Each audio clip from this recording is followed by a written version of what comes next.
One. I've clicked the button. Hello Button has been everyone. clicked. Hello and welcome to another Fantasy Haven livestream. Today we're going to be continuing the series with Quinn the GM, where we rank the schemers of Game of Thrones and A Song of Ice and Fire. How you doing, Quinn?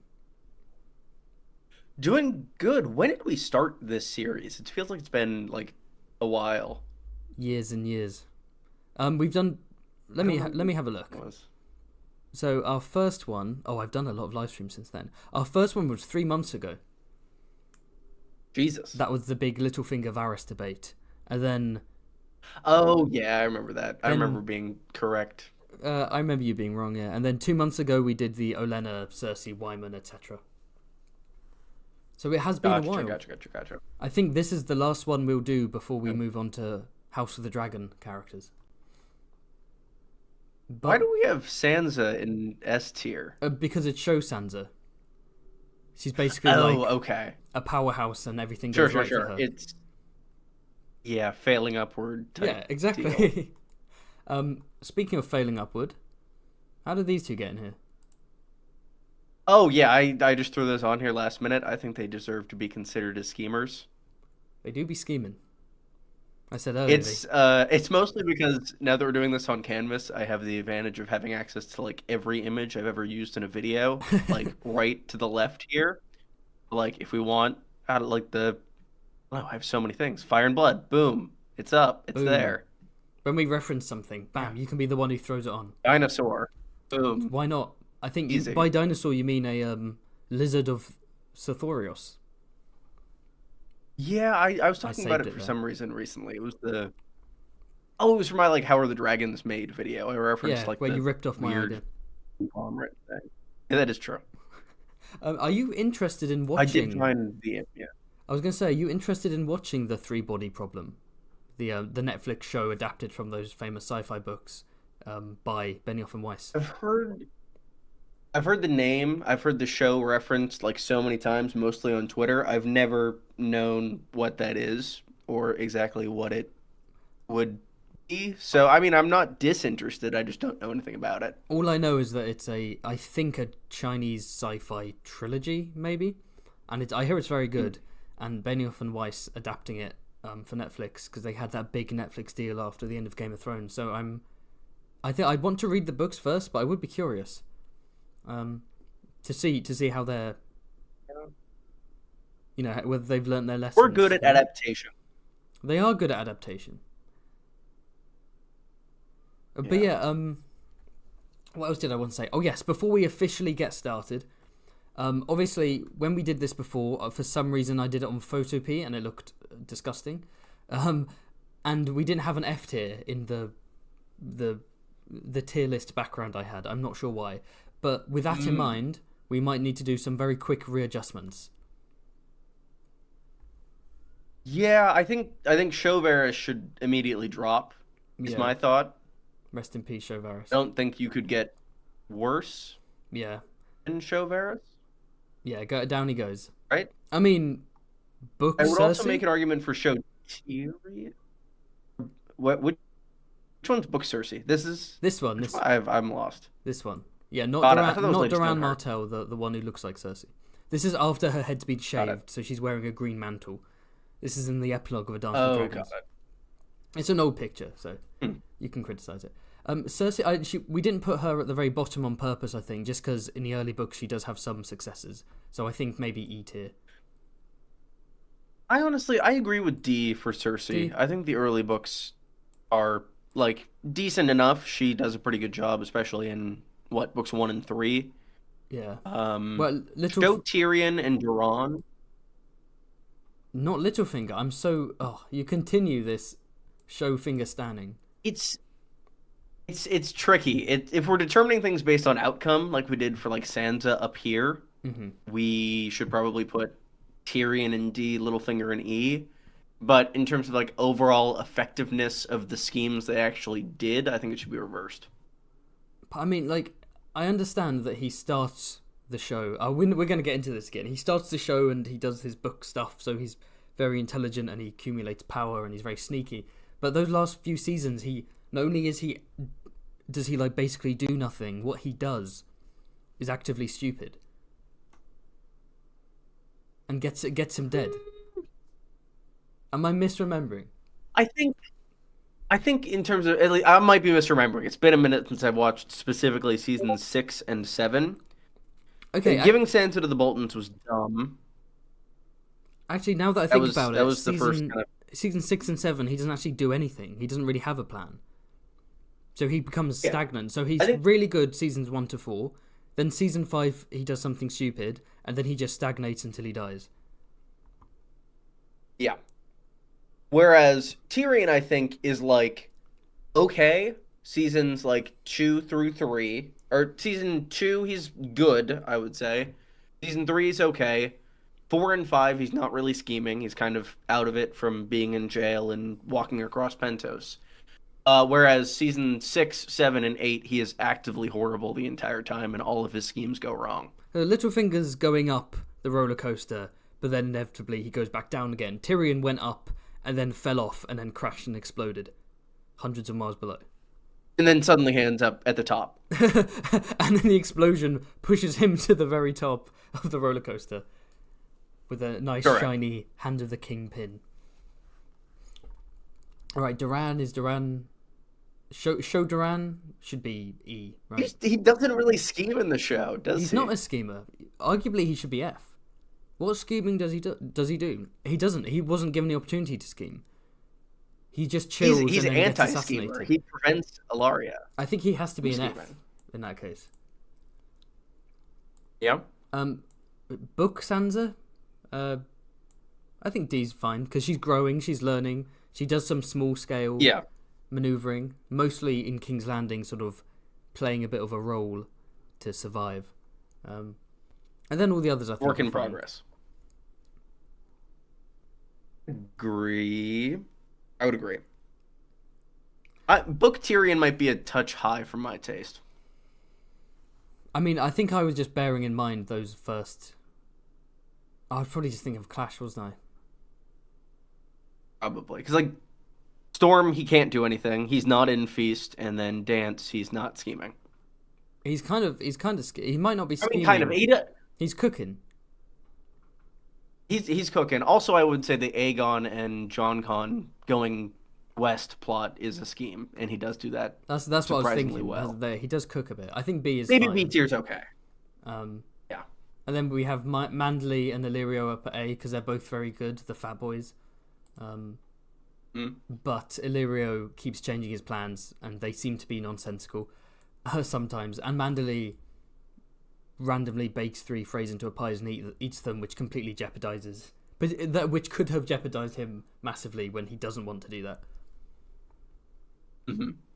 I do wonder whether the Red Wedding in the 3rd book, we hear after the Red Wedding, is it before or after? But we hear the whole, the myth, the legend of the Rat Cook, and it's very clear that George is drawing parallels, and he clearly had something planned in that 3rd book. He must have been like, here's this story, this old cultural myth about the Rat Cook served the son in a pie, all that stuff. But I reckon he didn't have an explicit idea of where that was going. I don't think he was thinking, and Wyman Manderley, this specific Northern Lord, will feed a Frey his son in a pie. I think he just came up with that idea and then tried to make it work by the time he got to Dance. Yeah, I think the core element of the Rat Cook story that he had going forward was more the breaking of guest right, and that kind of being a reflection of the Red Wedding, which we see in the show a little bit. And then I think he just kind of continued with it and was like, oh, there could be this cool other purpose. Maybe I bake some folks into pies. I have a feeling he always planned the pie thing. He just didn't know what the context would be. So he may have originally been like, inevitably there'll be a scene where Walder Frey eats a pie and it will have one of his sons in it, and then it will emulate the Rat Cook story. But then he realised, okay, there's no situation where that would conceivably happen, so I'll have Wyman Manderley do it instead. Maybe. Yeah, that's fair. Maybe. But we'll never know. We've got 70 I did people see something that... No, go on. Yes, that's high. New Notablog post today about wildcards, which actually made me a little happy. Thrilling. I mean, at least it's a positive blog, I assume. That is my thought exactly. and not a It's blog where not he's as lamenting depressing as the last several. lamenting about the darkness of the world and his own mortality and so on. Mm-hmm. Excuse me. Excuse me. Okay. Looks like there is a super chat here. There is a super chat from If you Coleshot want to get that. who says, "If not scheming is F tier, you have to raise Varys." Thank you, Coleshot. He has got a point. Are you saying that think Varys is so schemes- bad that he's the equivalent of a non-schemer? Yes, I think his schemes in the show are bad enough and nonsensical enough to warrant him being on that tier. I think he'd be better off if he didn't scheme. I mean, the thing is, they're nonsensical even before the departure from the books, because his scheming in the books all lead to, the Blackfire Pretender, which isn't in the show. So, in the show, you're like, why are you doing all these things? They don't. It doesn't add up, And you could argue the same in the book that it's clearly retconned somewhat, but I don't know. I'm not entirely sure what point I was making there. I don't think his was a retcon in the books. I think it was just always kind of up in the air as to who exactly it was. What, that he was supporting? No. I reckon. I think that Martin always knew who was supporting. In the first book, I think he was always going to support them. In the first book, I think Varys was absolutely supporting the Targaryens, and I think it's only the second book onwards where he came up with the idea of a pretender coming into the mix. Because otherwise, I mean, yeah, his and Illyrio's actions in book 1 barely make any sense in the context of them supporting the Blackfires. Like, I think, and we know he only came up with the Blackfires in the third books onwards, and the idea of a pretender in the second book. So I think originally they were going to be Targ supporters. It's interesting. So thinking about that, the letter where we get all that old information about George's initial plans for the series, there's a third page of it that's entirely blacked out. We don't know anything about it essentially. I wonder if that has some information on what that conflict was supposed to be going forward. Because maybe I thought it was maybe as of the first book, the main Targaryen conflict was going to be between Jon and Dany. Maybe Jon is the one who's raised up by the people as the true heir rather than Aegon. The true Dance of the Dragons. Yeah. That'd be interesting. Maybe. Yeah, I don't know. But, yeah, I'm not This sure. is a thought that occurred. I'm not sure what train of thought I was going down earlier. I was trying to say that in the show, his schemes in the first half don't make sense because of book retcons, but that doesn't make it. Not sure what point I was making. I think I got a bit confused because they streamline it. That Varys is just a schemer working for the Targaryens, and in those early seasons, his scheming is it actively bad compared to the later stage? I mean, the only schemes we really see him take part in fail pretty much immediately, like him trying to marry Sansa to the Tyrells. Yeah, that's true. Outside of that, he gets to talk to Ned and can get Ned spared, but Ned doesn't get spared. Yeah, that's true. He helps Tyrion out a little bit in season 2, but really doesn't do anything in that regard other than just being a voice of reason and another counselor. He also doesn't do anything to destabilize King's Landing like he does in the books. Well, he helps break Tyrion out. Is the one he thing. does. He does. That's That's the one thing it he though. does.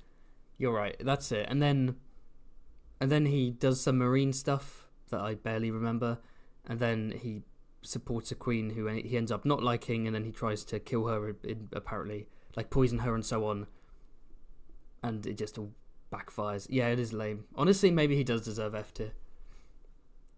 He does. We also forgot that he teleports to Dorne. Littlefinger had a more obvious path upwards. Yeah, he does. He teleports from Essos to Dorne. He teleports from Dorne to Daenerys again. So I think I don't know. It's been a minute since I've seen season 6. He teleports from Essos to Dorne to Daenerys' ship, heading towards Westeros. Yeah. I think there was enough time built in where he could have gotten to Dorne. I think he leaves season 6 middle to halfway. Also, sorry, there's a train going by me for some reason. I think he could have gotten to Dorne pretty logically, but getting from Dorne to Daenerys' ship in the same episode is a little bit. Do you reckon we should stop debating placements we made in previous live streams before Yeah, we I go think insane? let's move on to new guys. Yeah, I don't. Yeah, okay. Mhm. It is what it is. We must move on. So this is it. The tier ranking. If anyone has any questions or theories or anything they want to propose to either myself or Quinn the GM, send it in the form of a super chat. It helps support the channel. There we go. I got the generic stuff out of the way. So let's start with Benioff and Weiss. S tier. Wow, Easily. that's why are they so low res? What? What? That's a great. They're not the lowest res on my. Let me see if I have any other pictures of them. I have 1960s George Martin. Oh, he's the biggest scheme of all. No, keep George. If we have Benioff and Weiss, we need Okay, George. hold on. Sure. Do we want that? I have so many images here. So Benioff and Weiss, I think they're quite good schemers. God damn it! Don't you dare. What scheming does Elmo Tully do? He just turns up. Oh, we don't know. We'll see in House of the Dragon. He ruins the story and then he disappears. We don't even know how he improves the dies, so story, there's no yeah. satisfaction behind it. Don't we? I think we do. Do we? Oh, do we? Let's not get into that. I don't want to yes. spoil things. Yes, Oh, we do. Yes. Yeah. I mean, all the characters die at some point, whether it's in the dance We or know. like We absolutely later. know how Elmo Tully does. All right, so low res Benioff and Weiss. So first off, you have to respect them, right? Benioff. What was it? Something like the year 2000. He was named like one of the top 50 America's most eligible bachelors because I think he's from quite a wealthy. What? Yeah, because he's from a That's awesome. He's from a wealthy family. His father was a former CEO of Goldman Sachs. So he before Game of Thrones, he was already doing well for himself. It's not the kind of rags to riches story of George R. R. Martin. It's sort of, and he wrote a novel that got two novels, one of which got turned into a Spike Lee movie, unless I'm misremembering, and they're very critically acclaimed. He went on to write some scripts. He wrote for the movie Troy, which I think was a financial success. He did also write the script for X-Men Origins Wolverine, which failed. But the problem is, in his defense, Hollywood scripts are like, you can write a script, you send it off, then it gets doctored and edited and rewritten and passed around like a gangbang, and by the end of it, it doesn't resemble anything that you made, and your name's up on the screen, and you're like, I did not write any of this. So there's no way of knowing how much of that movie's failure is down to him. Considering how incompetent that studio was with X-Men movies, I'm not going to blame him. Maybe his original script was amazing. They had some excellent First Class rules. Okay, First Class, Days of Future Past, Logan. That's it. I really can't. I saw Logan for the first time last year. That's a banger of a film. Oh yeah, but First Class is still my favorite. I think it's my favorite superhero movie. I'm not as hyped about First Class, and I acknowledge What? I acknowledge I'm in a minority. People love it, and I first watched it and I was like, I don't get the hype, and then I rewatched it last year when I did like an X-Men rewatch binge, and I was just like, yeah, it's good, but I don't know, it doesn't connect with me. I wouldn't expect anything less from a Muppet Tully's hater. Hey, I like it. I like Matthew Vaughn for the most part, and I liked Emma Frost's outfit. Let's get back to the topic Yes. at hand. Sorry Yes. for the X-Men diversion. Yes, enough. So, Benioff and Weiss. Benioff, most eligible bachelor, born into wealth. That's pretty cool. His friend D.B. Weiss, they met at university, I believe in an Irish university. They were studying, was it Irish literature or something really weird? And so, D.B. Weiss, jumping into a friendship with someone who's pretty rich, very smart move, a schemer move, if you will, like Littlefinger marrying Lysa. And then Weiss had nothing under his belt. Benioff had a couple of novels and a couple of scripts under his belt, not that much, and yet somehow they are able to produce an expensive pilot for a fantasy show. A pilot which fails, but then they are allowed to remake the pilot, and the pilot is good enough where the entire season is greenlit, and next thing you know, season 2 is greenlit, then season 3, and basically post season 3, Game of Thrones is launched into the cultural zeitgeist and becomes this epic, giant, multi-million-dollar show. and they both become very successful, very rich, and they do a great job adapting George's work for the most part. So the fact they creatively, in terms of what they produced before Game of Thrones, there wasn't much there, and they didn't have much experience or any experiences like producers and so on, and they managed to basically teach themselves while creating this giant show, and they made it big and successful, and they introduced me to the books and so on. So they really grew, but those later seasons, we don't need to beat a dead horse, those later seasons flopped. If House of the Dragon hadn't been successful, you could argue that the Game of Thrones IP would be in a very dangerous place right now. But despite that failure, boom, multi-million-dollar Netflix deal, they're adapting another series. I'm thinking S tier. Okay. First and foremost, would I be stoned in the town square if I asked which was which? I've never really known. Well, that's pretty racist. Are you saying all white people look the same? Yes. Okay, the one on the left is David Benioff, and the one on the right is Dan Weiss. Sure, they've always just been a unit in my mind. I've never really separated them. I can't get over how low res this is. I also appreciate the I genuinely think it's low res. Go on. I wouldn't say S tier, because I think if they were better schemers, they'd be liked a lot more right now. That's true. PR wise, they have failed. They seem to deliberately avoid fan interaction. Like even in the early seasons when they were popular, or the show was popular, they very much kept to themselves. Not great PR. I would say C tier. They tricked us all into liking the show and thinking they were geniuses. They didn't trick us into liking the show. And then it all blew up. Ridiculous. I'm not a Benioff and Weiss defender. I think they fall squarely in the middle. In the middle? Okay. I feel they have to be above middle, because yes, they failed in the later stage, but then they're going on to do more stuff. They just tanked a successful show and they were given a bunch of money to do more shows. That's incredible. What else? Scheming. What else were they going to do? They lost their Star War. Oh, that's true. They did lose the Star War. I mean, you could argue that maybe no one would hire them, or they'd be hired they'd be hired for small stuff. But no, they've been given like a big sci-fi show.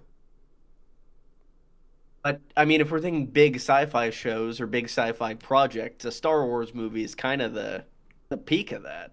I mean, albeit an argument can be made that Star Wars isn't sci-fi, I would probably agree with that, but at least in terms of like box office perception. Are you one of those Star Wars is science fantasy people? Correct. Yeah, I agree. I mean, not even science; it's just fantasy. It is kind of fantasy. That's what it is. I will go. Yeah. I want to go B tier. I'm shocked that what was basically a joke has turned into an actual discussion. Yeah, I kind of threw them up there as a shitpost, but I'm glad I did. I talked about them as a shitpost, but then I kept going, and you kept going, and then it went out of control, and it became like a genuine discussion. Let's go. I still think C. I'll put them in C just because you're my special guest today.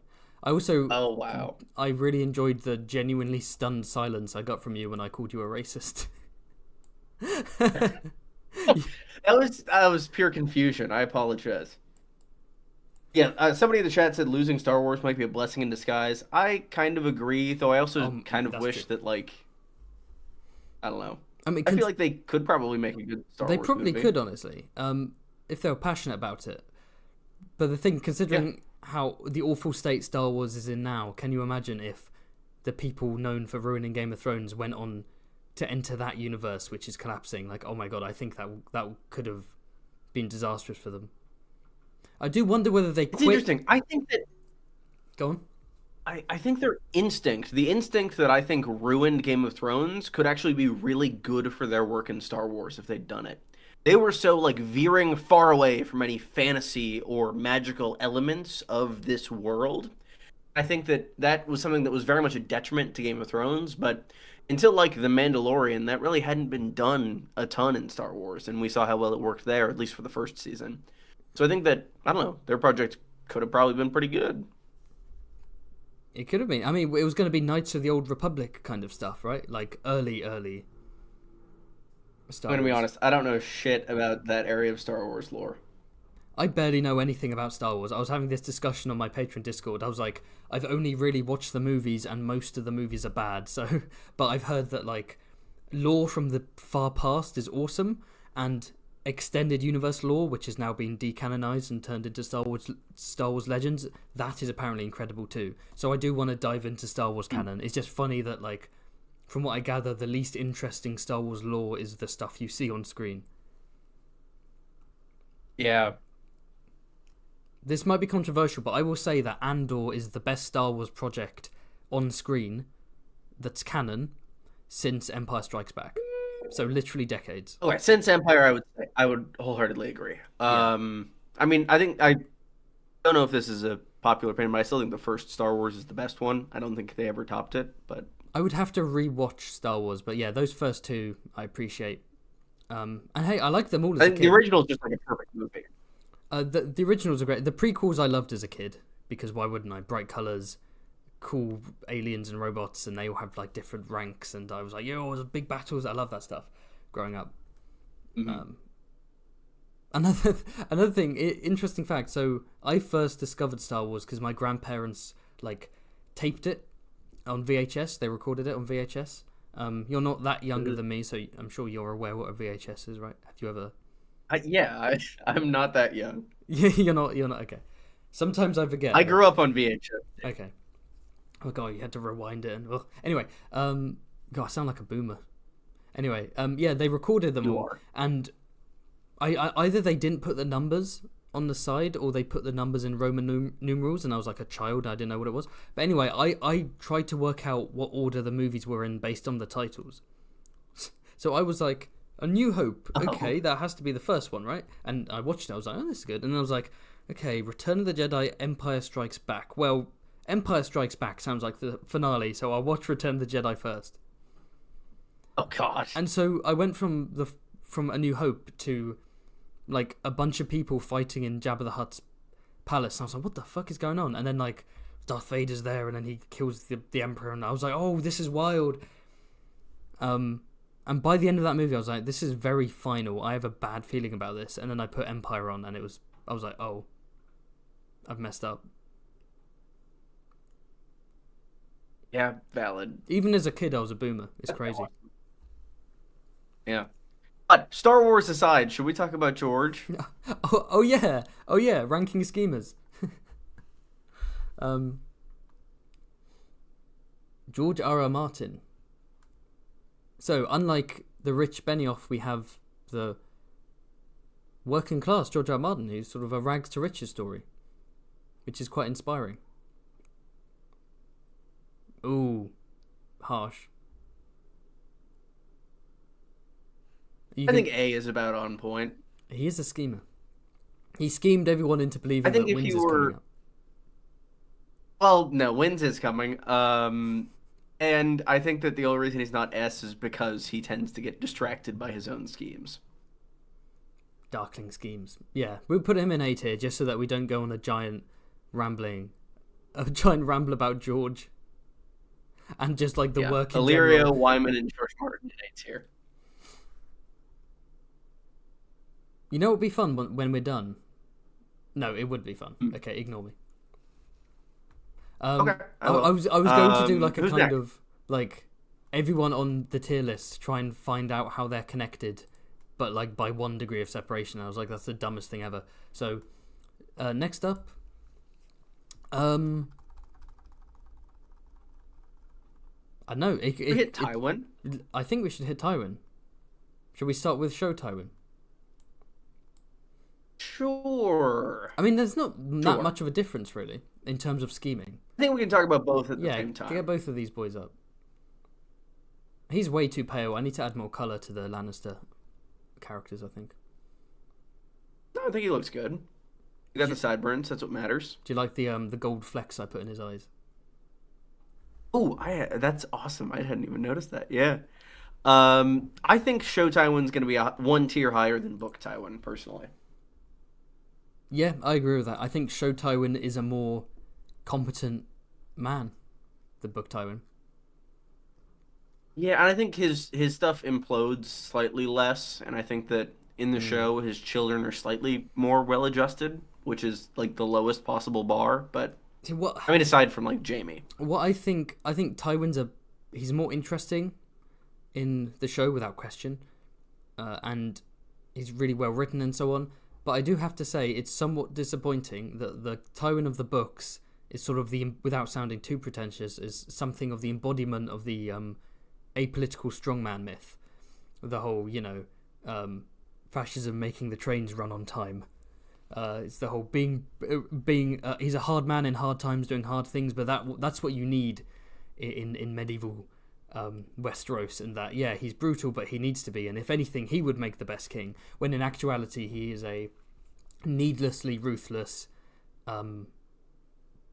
brutal, insecure narcissist who directly causes the downfall of his own family.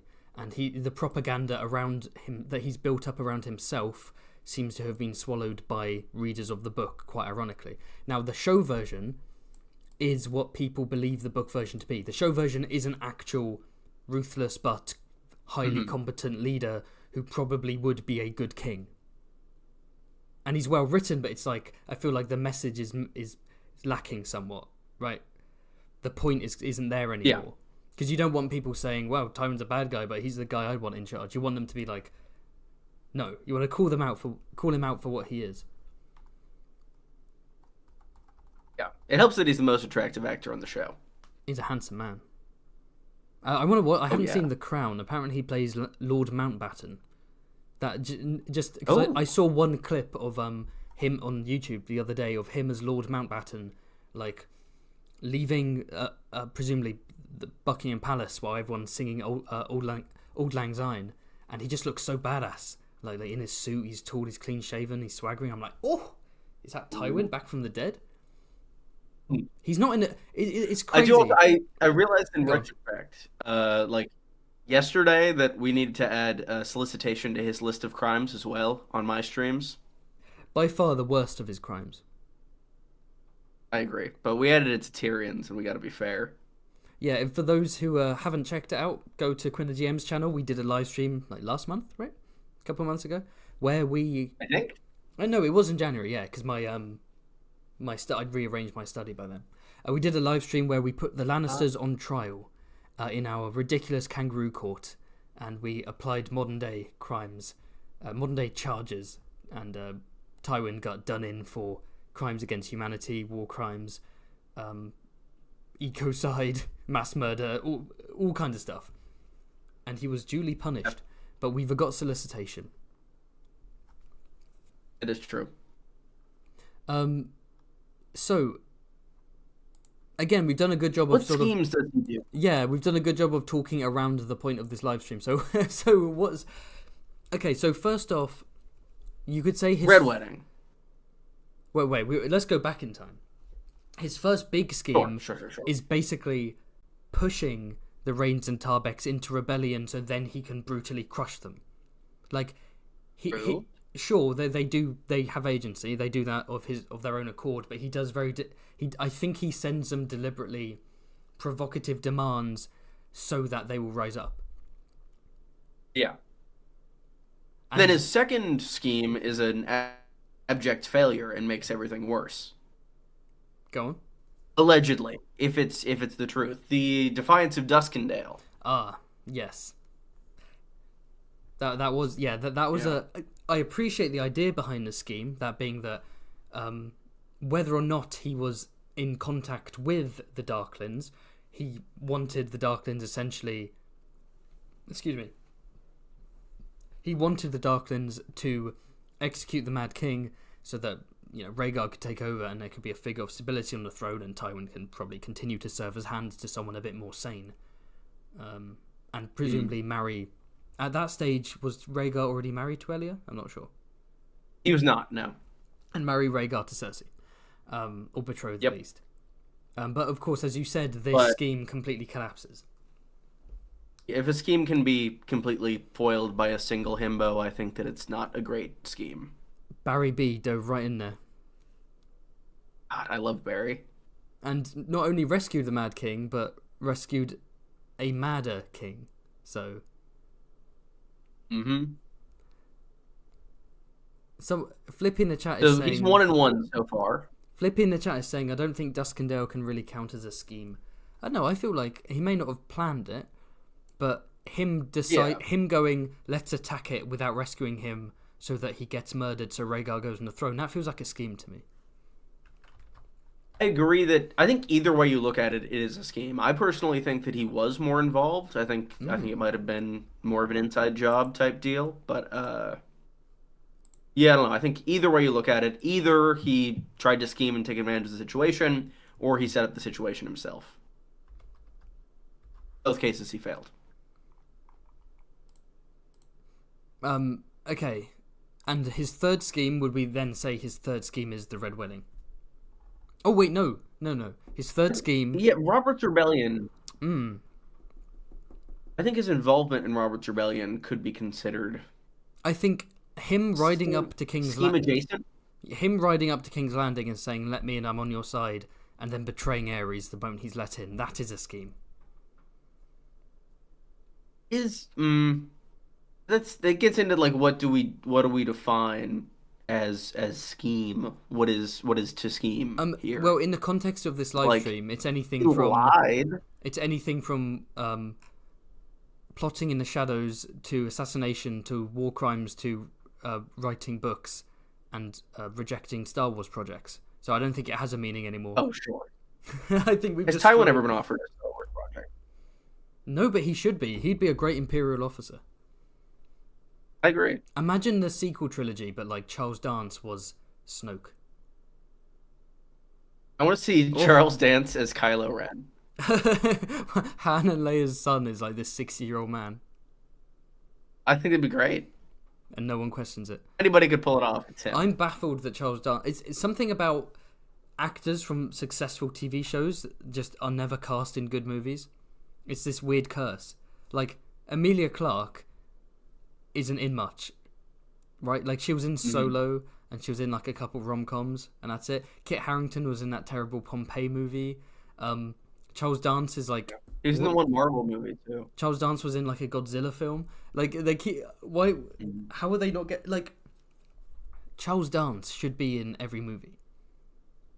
Somebody said Dance as Thrawn, or no, they said Tywin versus Thrawn, but I also think that he would be excellent in that role. Who is playing Thrawn? Yeah, but also Thrawn would kick Tywin's ass. I didn't watch I couldn't be bothered to watch Ahsoka. Wasn't it one of the? It was Lars I Mikkelsen, think I got right? 2 episodes in and got bored. But yes, that was who played. Yeah. From what I heard, again, I haven't watched it, so I don't know judge it. But from what I've heard, Thrawn is an active idiot in that show. Mm-hmm. But anyway, schemes. Yep. Red Wedding. Schemes. Yeah. The Eternals. That's what Kit Harington was in. He was in some Marvel thing I knew. He was playing a character that was going to be in the future movies, but probably isn't anymore. The TV show curse.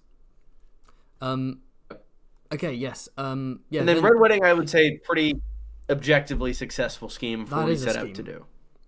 A successful scheme in the context of short-term gain, long-term gain. Yeah. Well, the long-term gain, he wanted to pass it off. Or his whole thing was, I know that betraying guests right is awful, but I won't. I think he tried to distance himself from it, right? He was like, this wasn't a Lannister plot. This was a Bolton Frey plot, so don't look at me. Mm-hmm. But everyone knows it. Honestly, go on.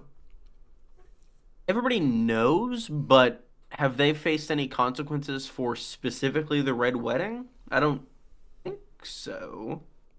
No. Maybe the Lannisters specifically, at least. Like the Manderleys and Freys are currently kind of getting it from the North and Riverlands, but you could argue that the Lannisters are probably just generally quite hated, and that will probably aid Aegon's invasion, and that's linked to the Red Wedding. But in terms of definitive stuff that's happened in the story, no, the destruction of House Lannister has other facets to it. The main thing is that he died, and all of his kind of schemes and power that he'd accumulated for his family were held together by the force of his will alone and the fear that he inspired. So I think that's points off for that, I'd say. Just the longevity of things. Yeah. So what are we thinking then? My thought is B for show Tywin, C for book Tywin. Yeah, show Tywin, and there are just moments that don't exist in the books, like show Tywin basically blackmailing Olenna into marrying Loras and Cersei by threatening to put Loras into the Kingsguard. That might be my favorite scene. And was that season 3? I think that's my favorite scene in season 3. Yeah, season 3. Well, outside of the Red Wedding, of course, but I mean, favorite non-insane scene. All right, there he is. He's in. Okay, we have a few super chats. I'm also talking way too much compared to you, Quinn, so feel free to jump in and interrupt me with it whenever you want. I would never. Thank you for the super chat from Billy Bonker. Thank you very much. Who says, Felice where? Is Felice a schemer? Does she scheme? Actually, I mean, her and Cersei schemed to kill Bronn, right? Oh, I got mixed up between Felice and Selyse. I was thinking Stannis' wife. Oh, Felice is a schemer. No, Felice Stokecourt.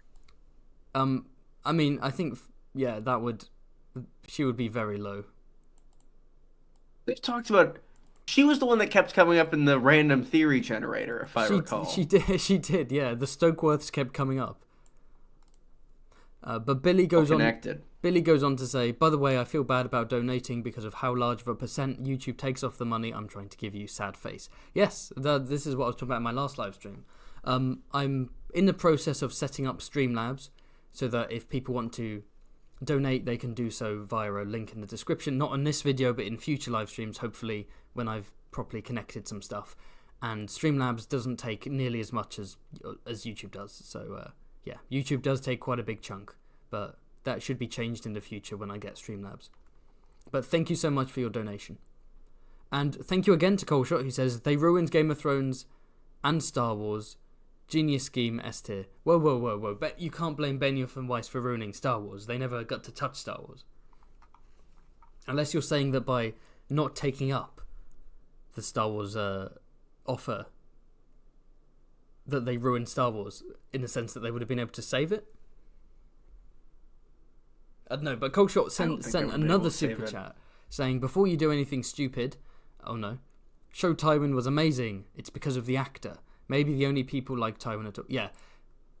If Tywin was played by a different actor, he probably wouldn't be as popular. You could say that for loads of characters, but like you can perform Tywin in a way where he comes across as really probably annoying and nasty and like hateful, as opposed to the kind of the charismatic villain that Charles Dance made him. Because when you've got charisma, then you kind of want them to succeed, you know? I might have another schemer to add. Go on. I've been looking through my images and just found this, and I think... Dear Lord. It's worth considering. Technically, right? I mean... I think he's S tier, right? He do be scheming. I mean, he literally says, why do you think I came all this way? He was like, motherfucker, I planned this. I planned this whole season to end up on the throne for reasons I'll never explain. He's playing this whole list.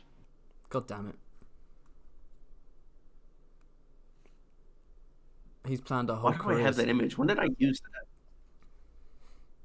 I don't know. I don't either. Jesus, I need to clear this out a little more. Okay, so because we were talking about Tywin and kind of invoking Cersei, I think we should bring up Aurane Waters. Okay, that's not who I thought you were going to say. Oh, you thought I was going to go Marjorie, didn't you? Honestly, any of these four, since they're all true. like Cersei adjacent. I want to. Yeah, no, we can do either. We can do any. It's up to you. Actually, it's up to you. You know what? I kind of think that, I think that it could be good to talk about both Aurane and is this Tiana? No. How the hell do you pronounce her name? No, Who's that? That's Ariane Martell. Oh, okay. I thought that was I You're thought that was Tana. Taina. You're Okay, thinking Taina so Merryweather. Oh, that's someone to add though. Tana. That's how you say it. Shall I add Got it. Taina, and we can do a double? Uh, I mean, some people think she's a schemer. I was unsure on how high I'd put her because I think her and Arain for me are not dissimilar. I think Arain is an opportunist. I would not say he's a schemer. That's the thing with Orain. There's kind of debate to be had as to how much he's planning things and how Yeah, much he's, like you said, being an opportunist. With Taina Merryweather, it hasn't yet been confirmed whether the schemes that some readers suspect her of are actually schemes or whether it's just so far it's mostly fan theories. The whole it is. she's working for a certain person and she's feeding false information, blah blah. We don't know that for sure.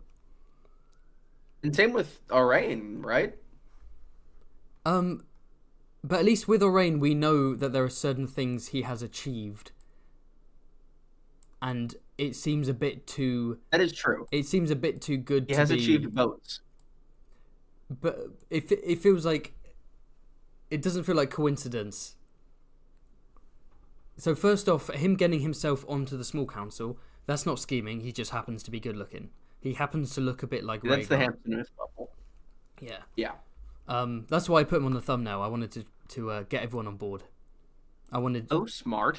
3 very attractive characters on the thumbnail, and here's one for the ladies and some of the men. We got handsome Orain. This art is by Naomi Botello, by the way. I'll put the link in the description. Fantastic art. Yes, awesome. She's very good at drawing hot Westerosi men, as it happens. But yes, so he gets appointed to the small council, and then he's in charge. He's the master of ships, or actually, he's given the title Lord Admiral, isn't he? And I think it switches partway through Feast. I think Cersei changes his title. but he's put in charge of the royal fleet, and he starts construction on a bunch of war dromons, so like big, powerful warships. And Cersei lets him do it. Now, why would he just answer me this, Quinn? Why would he randomly just start building a bunch of massive warships if he wasn't scheming something? Oh, why can't he have hobbies? I don't know.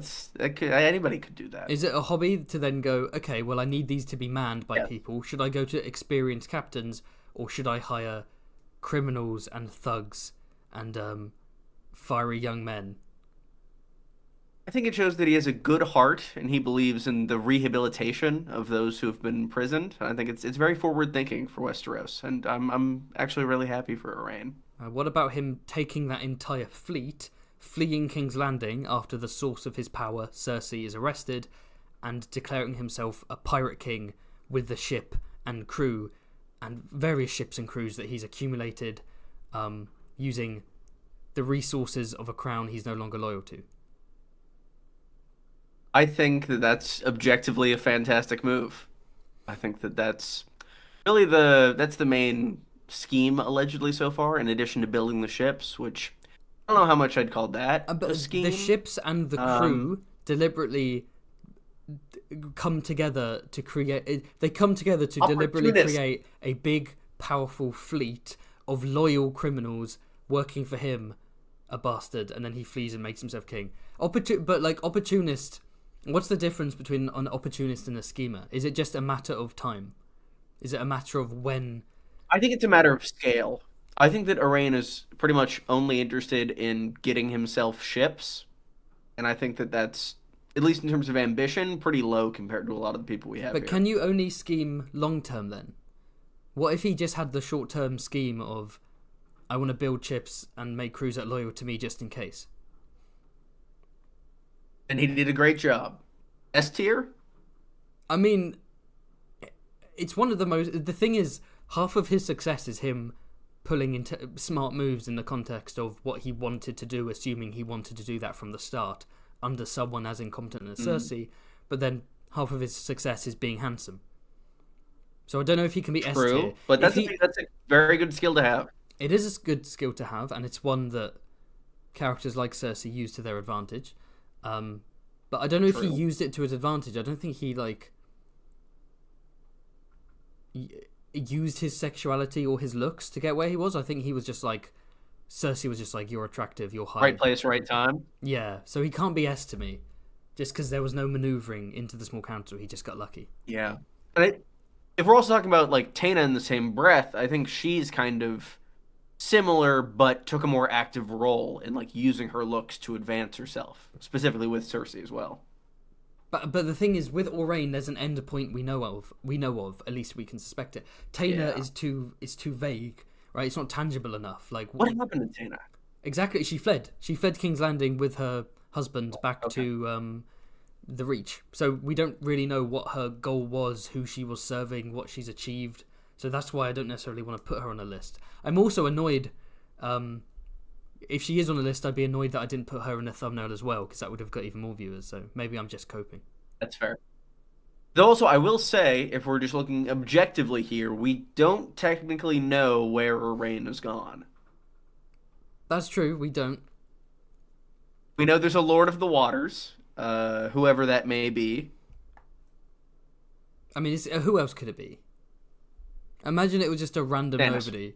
It was just a one-off line that George wrote because he was bored, and the fans went, "It's Aurane." He's like, "It's who?" Oh, Aurane. Garyon Lannister. He's back. Oh no, he's the Shrouded Lord. Could still be the Shrouded Lord. The Shrouded Lord of the Waters. Oh shit. New theory? Oh my God. Do you want to do a collab? Collab video? Confirmed. Shrouded Lord of the Waters, and it's just like grayscale Aurane. Oh my God. That was fast. I think that's the most fascinating point from that recently unearthed draft that we talked about like a month or so ago. Yeah. The like viewpoint chapter that was supposed to be from the point of view of the Lord of the Water, or not Lord of the Waters, the Shrouded Lord.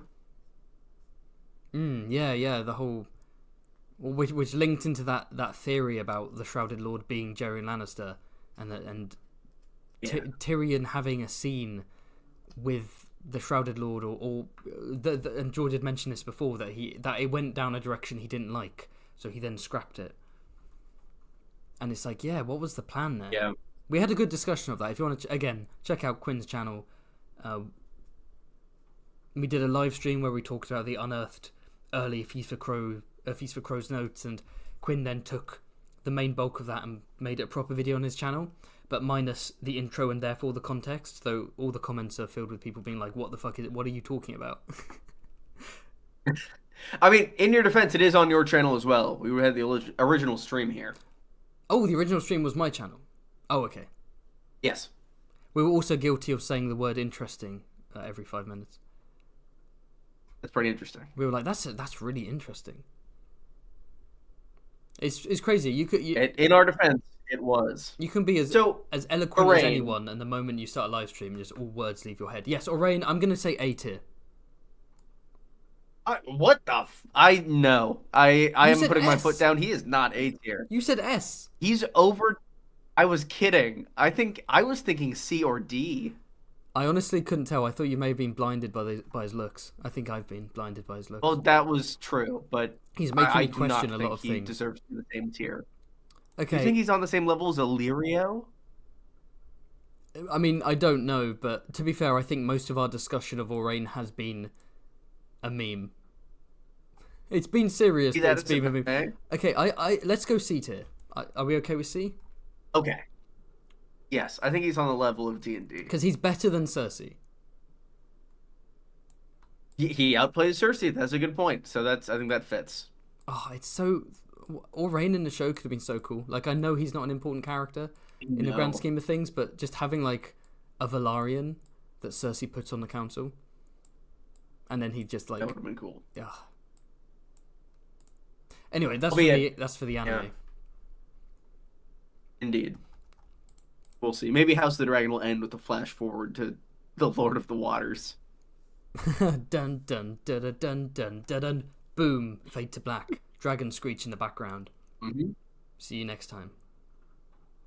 God, this is a sidebar, but man, am I excited for Hugh Hammer. He's the character I'm most excited for next season. Yeah, I'm hyped too.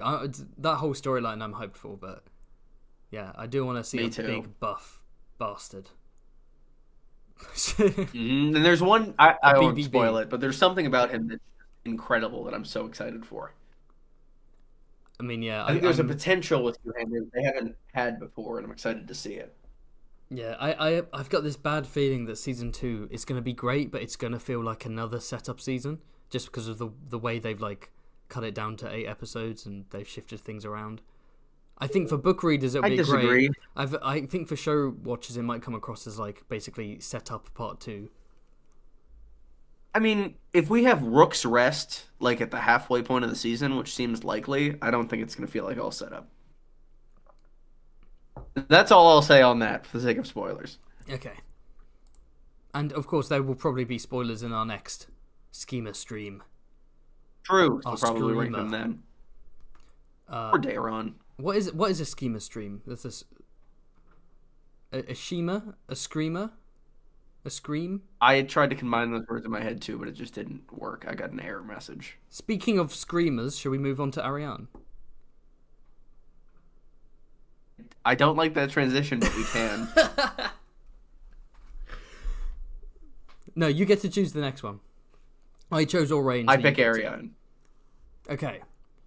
So, here we have Ariane Martel. So we had Aurane up on screen. So I've now never we have seen that art something. before. Now we have something for the boys. The artist is. Oh shit! Hold on. No, let me get it up. Sorry. I'm going to step away for a second while you get up the artist. I had it on a Google Doc, and now I don't have that Google Doc up. But I did make a note of all the artists. There's lots of fantastic Ariane Martel art out there. It was hard narrowing it down, but I decided to go for this one. Can I get an awooga in the chat, everyone?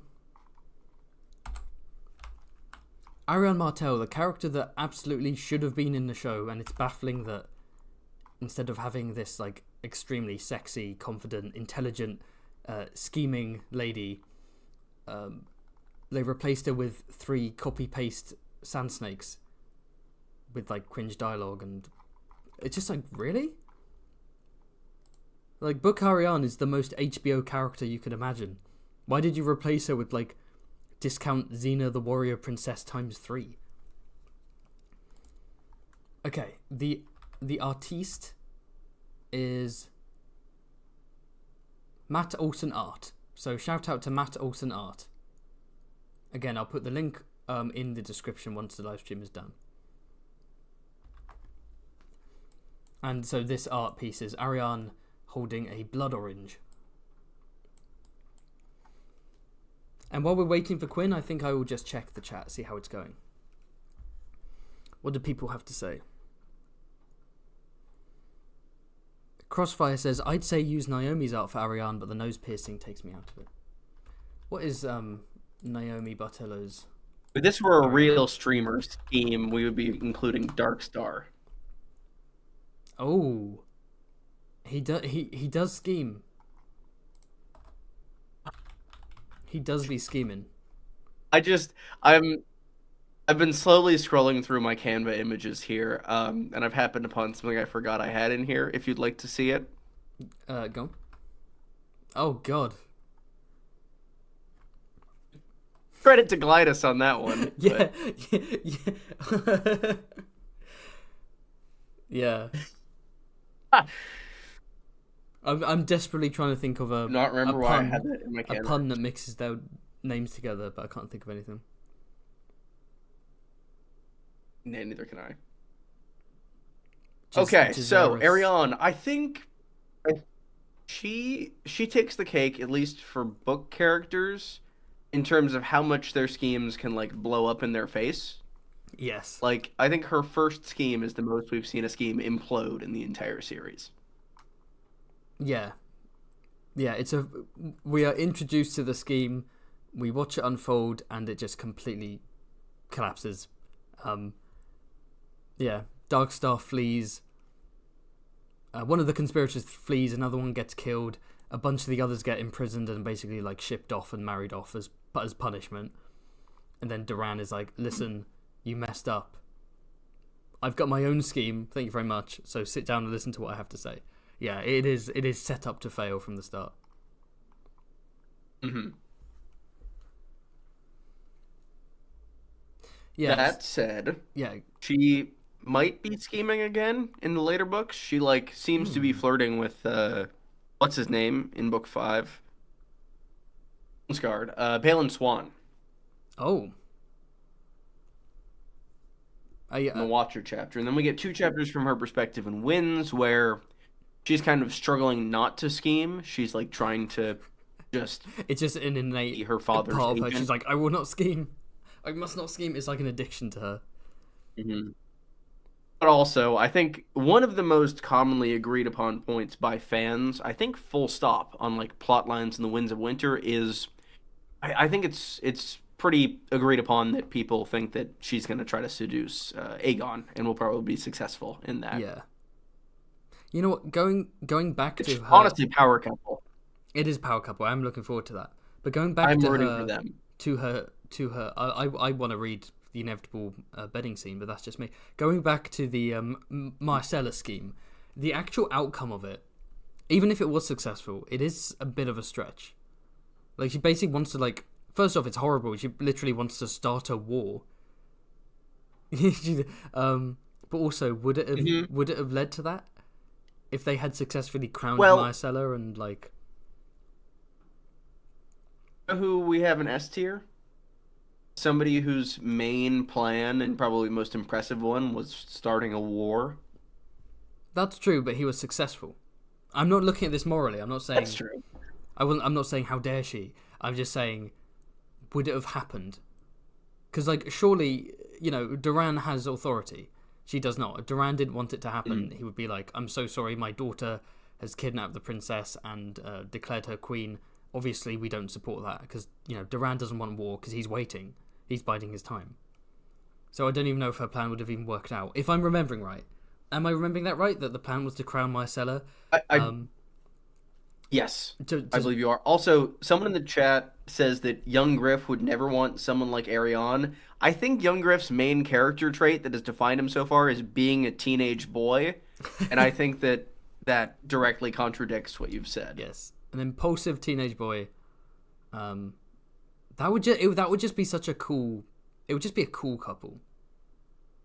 Yeah, and also like the two of them and like John Con is like I don't know if George R. R. Martin was like designing a cause for me to root for in the Winds of Winter, I think he could not have done better unless Stannis joined them.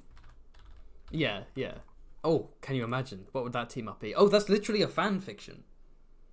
There's literally a fan Is fiction it? which is young Griff and Stannis join forces, where young Griff marries Selyse. I ship it. I haven't read it. Oh, I just know that there's one incredible art piece associated with it, hmm. and that's how I I've not discovered seen it. this. Let me look it up. Actually, what's it called? That's the thing. My heart says I should support Stannis and wins, but I feel like he's narratively doomed. He is doomed.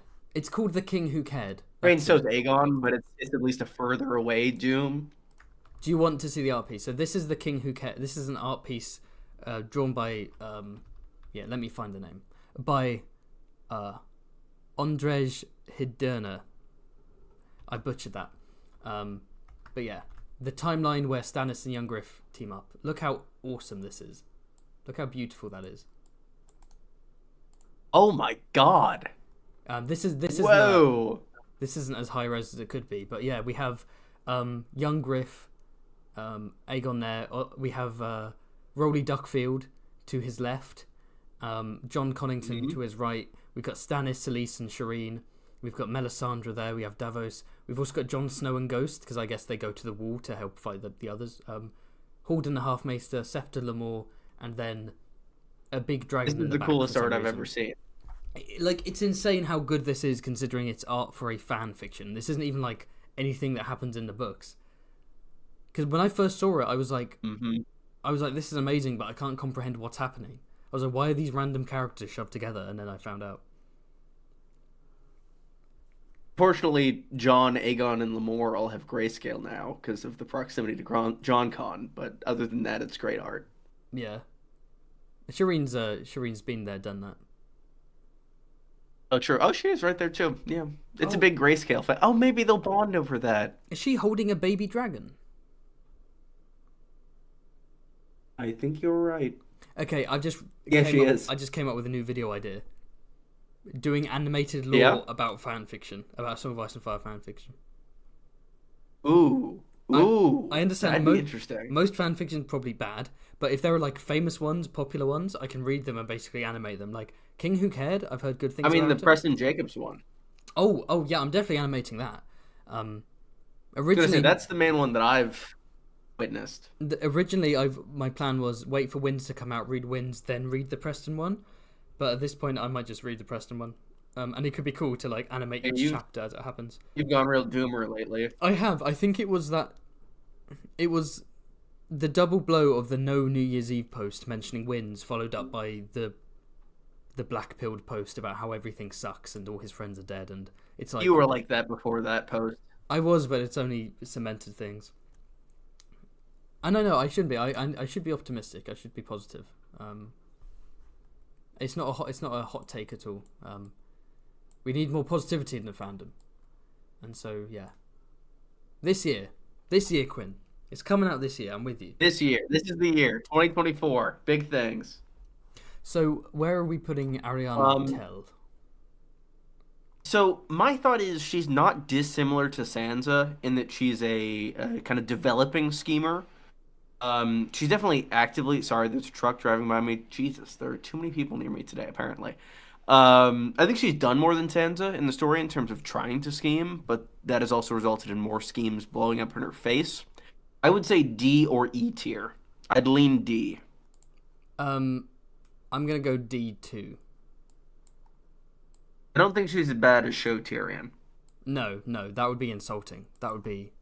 Although, is she though? Because what has she actually succeeded in?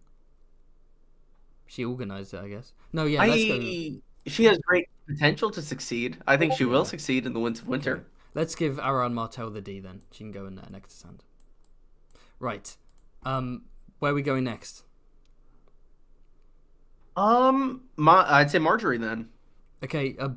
Now book and show are very different. So, yeah. Unlike the Yes. Tywin discussion, I think there's like, yeah. Oh no, I moved. Oh god, I moved the E. Hold on. You can use the layer to bring it forward. Yeah, I got it. Oh, George is sitting on her forehead. Let's see. Awooga. I think that. So, if we're counting Book Marjorie as like everything Cersei thinks she's doing, she's S tier. Yeah, yes, yeah. It's Cersei's nightmarish perception of Marjorie is evil S tier bitch queen.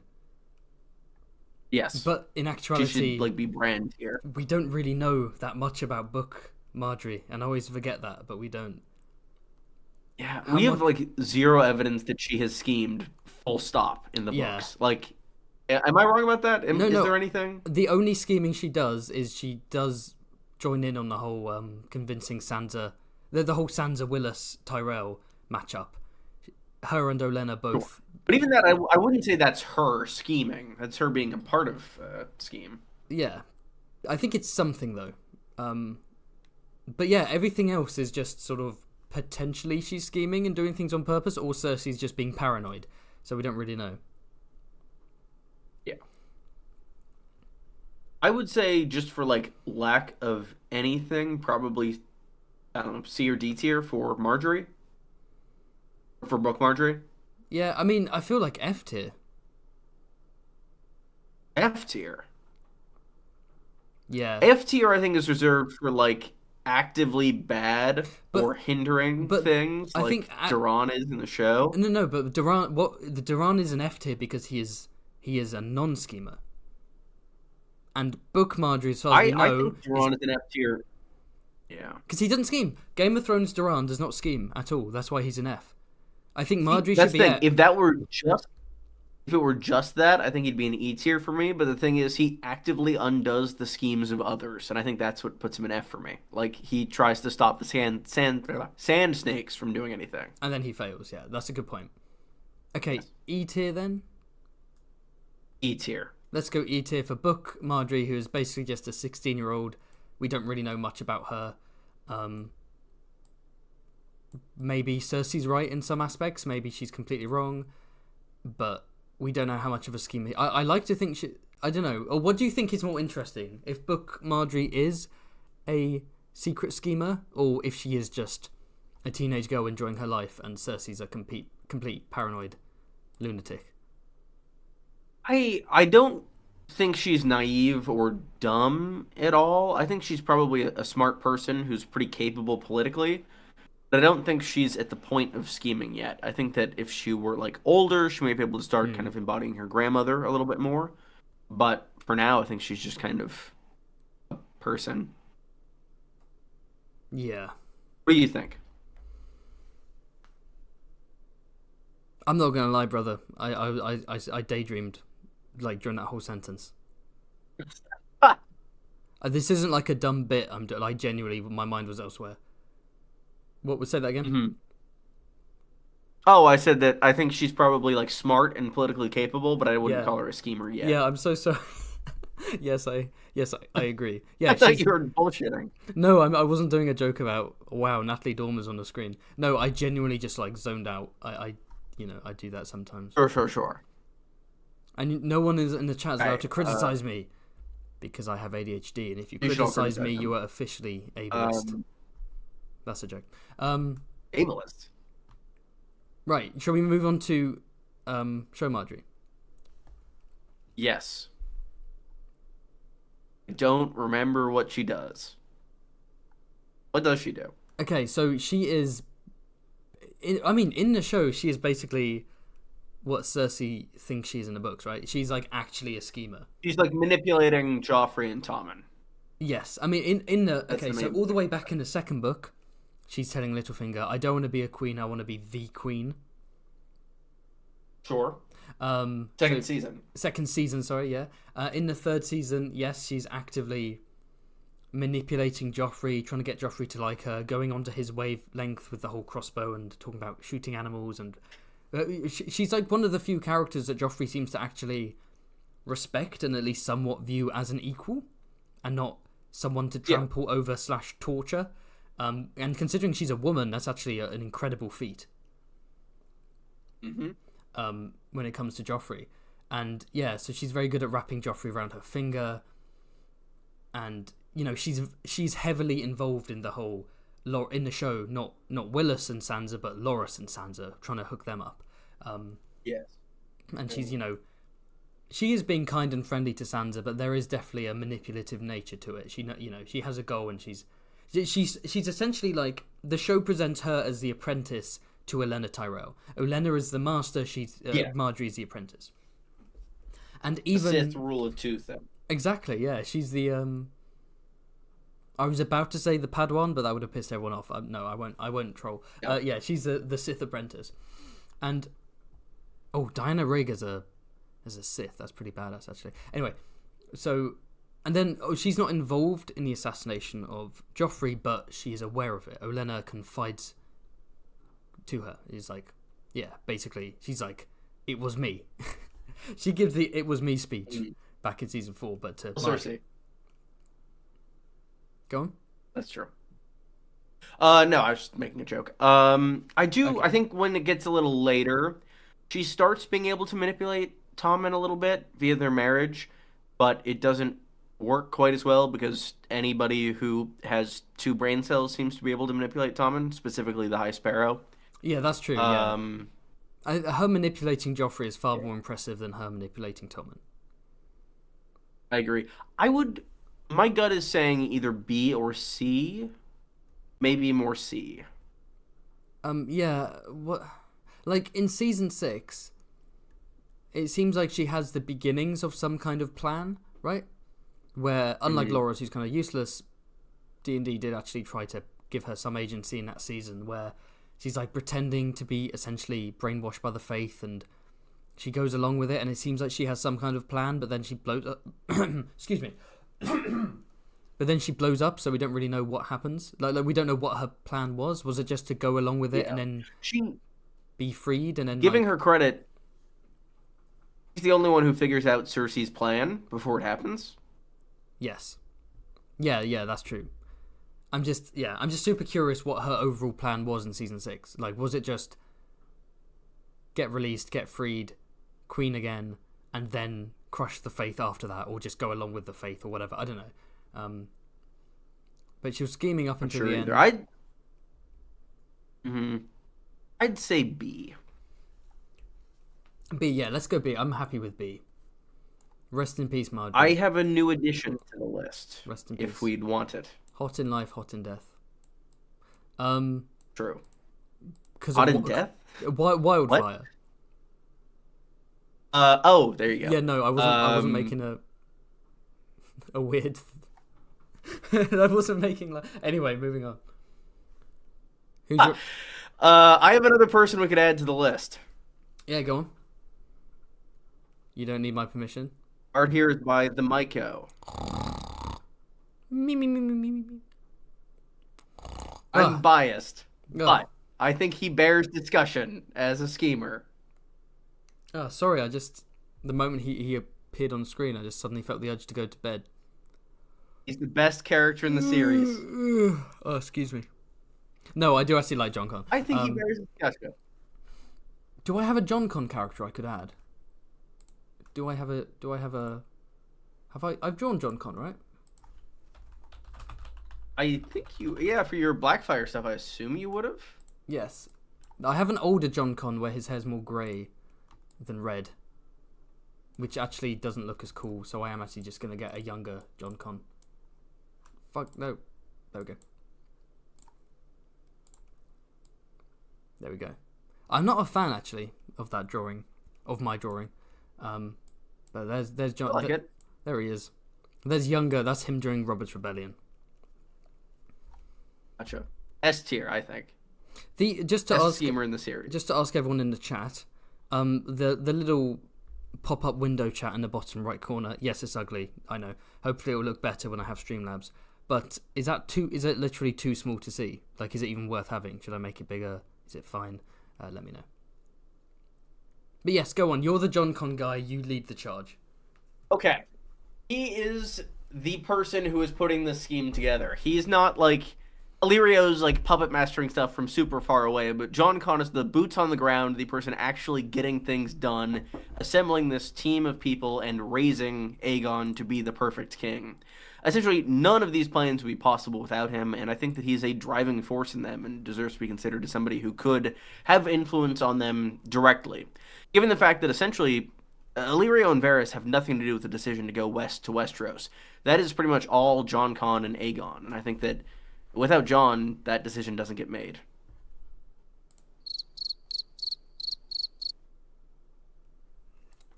I knew the Discord things would come back. I think he's... I don't know. His scheming is impacted by the grayscale. I think that it very much incentivizes him to act and kind of just do things without thinking, but I think a lot of those I would still call schemes. I'd say that a lot of what people think is going to happen with the Battle of Steel is a scheme. Right? Could you, for those who haven't watched your Battle of Steel video, check it out on his channel. Could you do a quick rundown? There are essentially, at least, from what I've seen, there are two approaches to how people think the Battle of Steel is going to go down.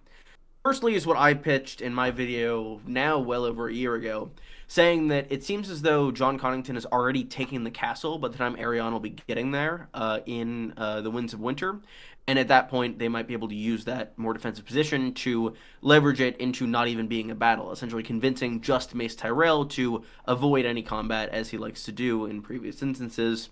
The other approach, which is something that I think has been more kind of broached by a number of other people, specifically we can see it happen in, like I mentioned earlier, the Preston Jacobs fanfic, that he might use the banners at Storm's End, which are similar in color to those of the Golden Company, to convince people in the army of the Tyrells that he has taken the castle when in fact he hasn't, essentially using it to trick them into getting the castle almost in a land the clever type move. Because there is this theme in Arianne's 2 chapters and wins so far of banners being mistaken for other banners, so the thought is that could continue either way. Very nice. So where do you want to put Jon Con? You're more of a Jon Con guy than me, and I've been talking you to death, so I'll let you take the charge on that one. Where do you want him? You get to decide. I think his schemes are going to be largely successful. I fully expect Aegon to take the throne in the coming books, and I think that will not really be thanks to Varys or Illyrio, but more thanks to Jon Con's direct counsel and military action. I'd put him in B or C. I'd lean B, but that's bias. Yep, let's go with B. B for bias. Let's go. He also made me the most scared I've ever been while editing a video, because I was editing, I think, the video on like my favorite chapter in the series, which was about what is it? The Griffin Reborn. And I forgot that I just moved to this new town and I live near this like bell tower that does bells at like noon and 6 every day. Oh, and I God. guess it was 6 p.m. and the bells started going off when I was editing that section, and I thought I was having an episode. It was not great. Did you angrily stare out the window and then have the desire to burn the city? I did burn down King's Landing. Yeah, that was it. God damn it. Do you subscribe to the whole bells going off, Jon Con going crazy and destroying King's Landing or sacking King's Landing or something? Yeah, I did a video on that forever ago. My grayscale video, I talk about it. I don't remember all your videos, god damn it. I don't remember all my videos. I've had the thought that, like, what if I accidentally, like, make a video that I've made already? Well, I don't have that issue because I barely post. Haha. You post pretty frequently. I post at least every for, 2 like, weeks. this community. Every 2 weeks. That's which pretty... for me is not enough. I want to be posting like weekly, but god damn does animation That's take fair. a long time. Okay, where should we go next? Who's next? I think we Up should... to you. Do you want to take over again and do Victorian? Absolutely. And while you do that, I will quickly and subtly research the 2 characters at the bottom that I don't remember much about, but we included anyway. Very subtle. Everybody knows these characters so well, and they're very famous. But the best schemer on this list is undoubtedly Victorian Greyjoy. He does scheme, contrary to popular belief. He is dumb as a stump. Martin continually says he's the dumbest character in the series, but he does scheme to get Daenerys and the dragons for himself rather than Euron. We don't currently know how this will go. It seems as though he probably should have died already, given the infected wound in his hand, but yeah, he's still ticking. He's got this nice little barbecue arm that he's gained from Makoro, and he's really trying his best. I think that honestly, there's only good things coming for Victorian in the future of the Winds of Winter. He's just such a kind and good person, and I think that good things come to those who are as good as Victorian in this series. What do you think's coming for Victorian schemes? I think... no, I'm... When it comes to... Yes? When it comes to... Oh, you mean like full-on... Just where's he going in terms of the tier? It got to be S, yeah. Oh no, I'm asking your opinion first. Okay, so S tier, obviously. In terms of Victorian in the future, for me, it's just a big question mark in my mind. Victorian and Euron, everything Iron Islands and Greyjoy, I just don't know where it's going. But I'm excited by that. But the fact, like you said, your recent video about how George just can't kill him, where he keeps planning to kill him off, and then his story keeps expanding and spreading and growing. I don't think he's just going to suddenly drop dead in the Battle of Fire. I think he's going to have more things planned. But I don't know what. I just don't know. I don't know what direction the Greyjoys are going in. I tweeted about this a couple days ago, but I am growing more partial to the idea of Greyjoy Bowl. That being the idea that Victorian and Euron might kill each other. Ooh. Victorian's that'd be just rad. That'd be a super like climactic final battle, but I think it fits for both of them. He puts his burning volcanic thumb in Euron's black eye, his crow's eye. Exactly. Like the mountain in the show. But I think that it's kind of like it's the platonic ideal of Clegane Bowl, I think, because I think that Clegane Bowl ruins Sandor's arc, but I think Victorian really doesn't have an arc. I love the phrase platonic ideal of Clegane Bowl in reference to Victorian and Euron fighting to the death. Thank you. Yeah. I might need to make a video about that. Place him where you will. I I can't in good conscience put him above, like, I think D tier. I mean, I'd say hey, I'm gonna say E tier personally. yeah.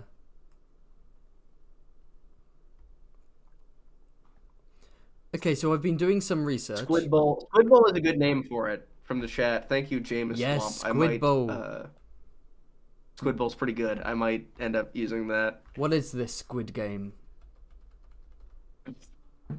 A genuine line from the books. So right, so moving on to this guy. Perhaps everyone's favorite character, Reznak Mo Reznak. I know you love him. I'm always saying we need Mo Rusnak. Oh, I like that. Thank you. Mo money, Mo Reznak. Mo Resnak, Mo problems. Yeah, that's a lot funnier than than my version. Reznak Mo Reznak. He's on Daenerys' council in Meereen. And that's the extent of the research I uncovered. I genuinely, I'm trying to. While you were doing all that, I was looking. I remember more about the shave pate than I do this guy. Reznak, is he even a Shave schemer? pate? I have some actual thoughts on. Is Shave Pate even? No, sorry. Is Reznak even a schemer? Yeah. Like, he is. People think he's a schemer. He's slimy and he's obsequious and he's a politician, but like, does he actually have any hidden schemes? Like, what does he actually do? I don't know. I don't know if there's schemes that like people who have read the books are like actually focusing on or would be interested in, even if they came to pass. Just based on the attitude most people have towards Daenerys and Meereen. Reading this thing on this forum post, someone said, I think it's pretty clear that Reznak works with the Green Grace and is a crucial player behind the whole Hisdar plan, which is basically to have the Harpy ride the dragon to power and cut her throat once a certain group within the weakened Meereenese slaver oligarchy has amassed enough power to restore a Giskarki monarchy. I have no idea what any of that means. Neat. None of those words are in the... Yeah. Okay, yeah, no, yeah. Now we've got to the section of the live stream that I mean, maybe just default to C tier? Yeah, C tier, Reznak, he's just like a guy. Yeah. My plan was to... that's guy tier. Dude tier. Yeah. My plan was to research him while you were doing your things, and I just couldn't find anything about him beyond Daenerys doesn't trust him, and maybe he's treacherous, but he's almost like he's too obviously treacherous. Mm-hmm. But the Shave Pate, I actually have some thoughts on. He's as someone who doesn't care about Meereen, and in particular despises Daenerys' Dance with Dragons chapters. Chapters rule. I'm not even going to take the bait. Having jumped back into researching Shave Pate, not for this stream, but like a couple of months ago, I was like, oh, this character is actually quite interesting. Mm-mm. So before, he's I think the main. I believe that he's the Harpy personally. Ooh. Because he's so extreme in the other direction. He's like the far the ideal of like exactly how far like the people who are against slavery and Meereen should go. And I think that he's trying so hard to push Daenerys and push the city in that direction that he's kind of puppet mastering somebody else. He's using this as an excuse to kind of invite further violence. I think that there's some evidence that he poisoned the Locust as well, and he does a lot to manipulate Barristan. He's the reason that Barristan does the coup in his last few chapters. Yeah. Yeah, he basically, would you say he manipulates Barristan? Barry B? Barry S? Yes. I mean, that's not a high bar. Barristan's very easy to manipulate, but... So what is his overall plan, do you think?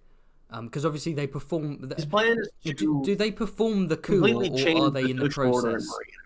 Sorry to interrupt you. Do they perform the coup, or are they in the process of performing that coup against, basically against Hisdar? They complete it. Hisdar's imprisoned by the end, and we get 2 Barristan chapters from the Winds of Winter. Yeah. Yeah. Control of the city is given not to Hisdar, but to Daenerys' council, which I believe the Shave Pate is a part of. And what's his overall plan then? I believe it's just to reorder the social structure of a Marine, kind of make things overall, I think, more equal, at least for the lower classes. It's been a minute since I've read Daenerys' dance story or Barristan's dance story, so I'm not exactly remembering what his motivations were there, but I think that was the driving crux of it. I'm sure somebody in chat will probably know as well, and we'll hear from them. But I remember. I think his motives seem largely good. It just seems he's taking kind of ruthless means to achieve those ends. Mm, yeah, I remember reading. And he may Like, have his own ambitions. I remember reading a really good post about the Shave Paint months ago. That delved into some really fun like theories and conspiracies about what his plan was.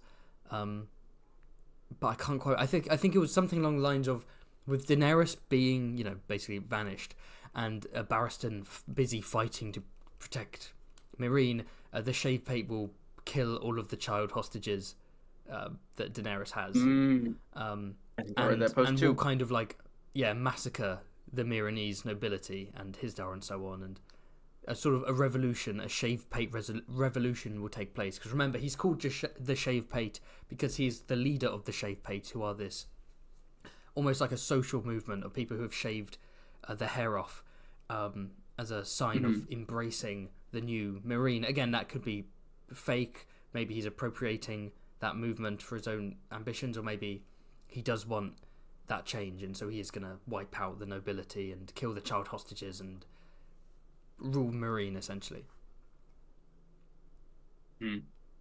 I think I'd rate him pretty highly. I would say A or B. Yeah, looking into people talking about him makes me interested in rereading Daenerys Dance with Dragons chapters. You never thought you'd say that. I've only read through them once, and it was one of the most painful experiences of my life. Yes, yeah. It was so painful that I skipped them from then on. Jesus. I genuinely hate them. They are the Brienne I'm fine with. Brienne and Feast. The infamous kind of, initially you hate them, then you like them. I was like meh on them to begin with. I was like, yeah, slow, but I can deal with it. Daenerys and Dance was like, I would groan every time I turned the page, and it would take me ages to get through them. Think the chapters I skip are Clash and Storm Bran chapters. I can see Storm. Really, any Bran chapter before Book 5. I think Clash Bran chapters are cool. No, I can't agree with that. When I first read Clash, and maybe as on a reread I get it, perhaps, but when I first read Clash, I was like captivated by all the chapters, honestly. Not as much as Storm, but like even the Bran stuff where like, Theon's taking over and you have Reek there and the Ironborn, and like it was all really, I was like, once Theon's there, it's more interesting. I'll agree with that. Yeah. Yeah. I think maybe my image of the book is more dominated by like the early parts where it's like interesting stuff happening in the south, like Tyrion and King's Landing, or Catelyn dealing with the Baratheons, and then you go back to Winterfell and like Bran's having dinner. I tried to start a big proper re-watch, but like a re-listen, right? Because I haven't listened to the audiobooks, and I wanted to listen to David reads A Song of Ice and Fire on YouTube. Shout out to him. And I re-listened to the first book, and then I kind of dropped out of it. And I want to re-listen to the whole series because, with it really is a series that you need to read more than once. Because the first time there are so many names, like minor names, where you just like your brain just goes foggy and you gloss over them because you're like, okay, fucking this random Riverlord number 16. But now, having looked into so much lore and theories, and having played CK3 and CK2, and seeing how detailed all like the baronies and duchies are, and all these, like, I can now name all the vassals of all the Lord Paramounts, and if I did a re-listen, it would be like, oh, this guy, I know who that guy is. I remember him. I know him. Whereas in the first watch through, Somebody in the chat did bring up an interesting comparison. This is going back to the Shave Paint, but status quo post compares him to Maximilien Robespierre from the French Revolution, which I think is a fascinating comparison, and I really agree with it. Yes, I quite like that. Yeah, for sure. Yeah. But yeah, I'd say A tier for the Shave Paint, personally. Is the Shave Paint going to go out like Robespierre? I would say probably. You could see maybe not shot in the face, but maybe beheaded probably. Maybe he'll stab himself in the face to kill himself and fail. feel He like just that's not where you stab yourself if you're trying to do that. tell that to Robespierre. Where was he trying to shoot himself? Uh, the head? Yeah, well, he missed. Maybe Yeah, this. it hit his jaw. Yeah, maybe the shave pate is going to aim for his temple and he'll miss and he'll have like a comically large dagger sticking out of his With like jaw. a knife? Yeah, I'm Oh. trying to make the parallels work. The political I'd love parallels to aren't see enough. the trajectory on. Yeah, Okay. I'd say A for shave pay. What do you think? Yes, A. These last 10 minutes we have been rambling like no one's business. Is anyone still here? Are people still I watching? do. I have one more schemer to add if we're up for it, because I will have to go 3, but we probably have time for one more. One more. Let's do one more. Let's go for it. All right, it's hot. It's House of the Dragon, Oh. but it's okay. Okay. It's not a spoiler, I don't think. Granny Vega. Yes. What schemes has Vhagar partaken in? The Dance of the Dragons. War crimes are not schemes, Quinn. It's We've her been fault. over this. It's her fault. The entire war. I think she planned it. Oh no, that's true. She knew what she was doing. Yeah. She She did the entire war. She didn't need to get mad at Arax throwing a tiny fireball at her. Mm-hmm. That's the equivalent of like a dog pissing on your leg, right? You don't chase it down and stab it to death. You just go, that's annoying. Exactly. But you do chase it down and stab it to death if that dog is being ridden by a If you were prince. trying to start a war with that dog's parents. Yes, exactly. I think it's all planned. She really hates Dorne, and I think that this is her way of getting back at them. By starting a civil war that doesn't involve Dawn? Yes. S tier. Because this war ends up eventually, like 40 years later, ending with Dorne joining the Seven Kingdoms. It does end up with wouldn't be Daeron's otherwise. conquest of Dawn. Mm-hmm. Are we saying that Vhagar is Bran Stark? She was like, why do you think I'm I saying that came all this way? I'm saying that Vhagar is Daeron the Daring. Oh, I'm getting so confused now. I'd say S tier. We're in that stage of the live stream ended 15 minutes ago and we're now running on fumes. Oh, this is perfect. Search my image gallery and see if I have any other schemers. There's something funny about Sansa being in S tier. Like, it's so ridiculous, but like... I know, it keeps making me angry. I know, but it's like, well, in the context of the show... Oh, god damn it. I think we need to talk about him. No, we don't. What scheming does Elmo Tully do? Get him out That's of here. spoilers. But he doesn't even scheme. Even in a spoiler stream, he wouldn't scheme. Yeah, we need to I get don't know. plotting, I think he Elmo. would. Let's put our minds together, put our brains together. Let's do it. First, we're gonna march to King's Landing, yeah, and we're gonna install me as king and lord of the Seven Kingdoms. Yeah, we can have Queen. You're right that all Victorian art seems to have his helmet on. Queen Piggy, my wife. Yeah. Ooh, I've got another schemer. Probably last one for the day.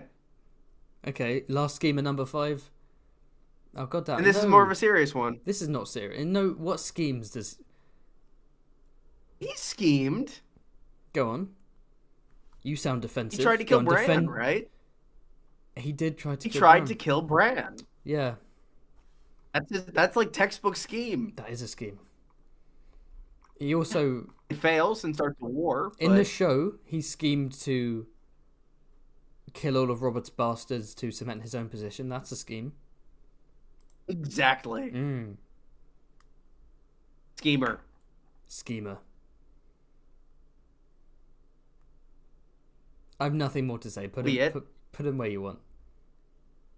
He's probably pretty low because the scheme doesn't work. No, he's. I'm gonna say E tier. He's tier. on the Victorian level, I'd say. I can't believe we're living in a Perfect. timeline where Victorian and Joffrey are not the lowest tier for scheming. I don't know how you're if the convincing show me didn't of this. exist, they would be. I do. Maybe we should bump Marjorie up now that we're looking at a more developed E tier. Yeah. I feel like Yeah, no, I agree. Yeah. Igor Bittersteel has been telling us to put Illyrio in S for the past like God 2 hours. See, we need a Blood Raven, like a fervent Blood Raven stan, to jump in and just counteract him. Yeah. I need the battle to Or break balance down the in the live scales. chat. Yeah. I appreciate you, Bittersteel. Well, I believe Yeah, we do. that the Awuga livestream has reached its conclusion. I believe so as well. The livestream was over the moment we put the two cleavage ones in their positions, because that's all the chat cares about. These. When you look at the replay of the video, you'll see where like it spiked. Oh my god, yeah. The replays are so funny on YouTube videos, even innocent ones, where like the tiniest thing Mine happens. are always like bizarre and random points that I don't think there will be spikes. Like there aren't points like that in my videos, I don't think, but yeah, it's either like something like the most random moment of a YouTube video, or it's like a mildly attractive person has appeared in one frame. Yeah, that's fair. And the collective YouTube viewership has gone crazy. But hey, that's human nature. Yeah. Okay, well. All right, well, thank you for having me for this stream. No worries, we do have a super chat. I don't want to forget the super chats. Oh, true. We had a super chat from Kat. Thank you so much, Kat, who said, Aurane is absolutely the girl boss. He literally built a ton of ships, then fucked off. My girly pop king, I will die on this hill. Wholeheartedly agree, Kat. I don't think I've had a more Gen Z super chat than that. Yeah. I mean, we're Gen Z. I am. Are you? You are? I am, but I'm kind of in that in-between zone. I'm like between millennial and Gen Z, and I am Gen Z technically, but I'm not culturally Gen Z. But I'm not culturally millennial. I'm like in that weird in-between zone where like millennials are cringe, but Zoomers are rapscallions, and so I don't know where I belong. I'm not quite at that point. I'm a 2000 maybe. Yeah, I think you're safely a Zoomer. I'm a boomer Zoomer. Yeah. Kat said I'm literally a millennial. Ha! Well, you've adopted the youth culture very well, apparently. Thank you for having me. I assume we'll probably do a stream on my channel at some point in the near future. I'd say probably, I don't know, sometime next week or maybe later this week. Who knows? Yes, that would be fun. I will not have a video out this Friday, unfortunately, because I'm super busy, but I will have some live streams to tide you over. And then the week after, well, the rest of February, I've got some fun things planned. Some more Song of Ice and Fire animated, Avatar The Last Airbender animated, perhaps Dune animated as well for March. So, excuse me, I have lots of stuff planned, and I'm super excited. And if you're not subscribed, then feel free to subscribe. And subscribe to Quinn as well, if you want. Guess what? Fantasy Haven has merch. I might as well talk about it now. T-shirts, hoodies, mugs. If you're interested in supporting the channel by checking out Fantasy Haven merch, you just go to fantasyhavenmerch.com. It feels really cool to be able to say that, actually. And yeah, it does seem cool. And if you want a more regular support, then if you want to support me more regularly, not the other way around, then check out the Patreon. There's all kind of great goodies and exclusive videos and access to the Discord where you can chat to me and the rest of the Patreon community. Have you got anything to plug, Quinn? I put out a video on Sunday, so a couple days ago, about the Broken Man speech, which is my favorite speech from A Song of Ice and Fire that didn't make it into Game of Thrones.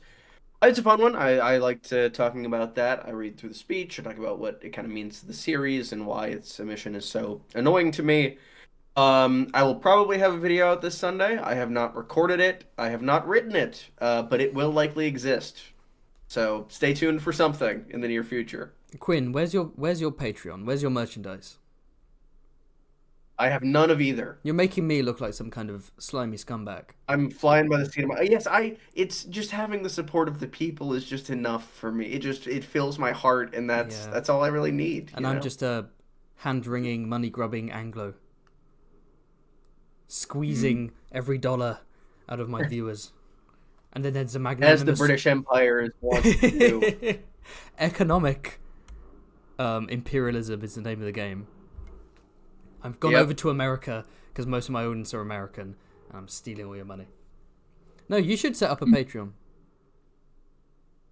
I should, but also, like, you make art and stuff like that, and I don't, and I feel like I can't really provide things for people like you do, and I don't know. I bet you could. I bet I could send you some advice if you want. In terms of merchandise, it might be harder because, like, with me, I've kind of got cool logos and symbols I can put on stuff. But with, I guess, your like YouTube profile picture on a T-shirt, on a beanie. I mean that's something. I could do that. Maybe. We'll see. Okay, before we wrap up, I know I'm holding you, Quinn. You're a busy man. 2 comments I want to read out. First off, Jameis Swamp says, "You guys inspire me to start writing and start a channel in the near future."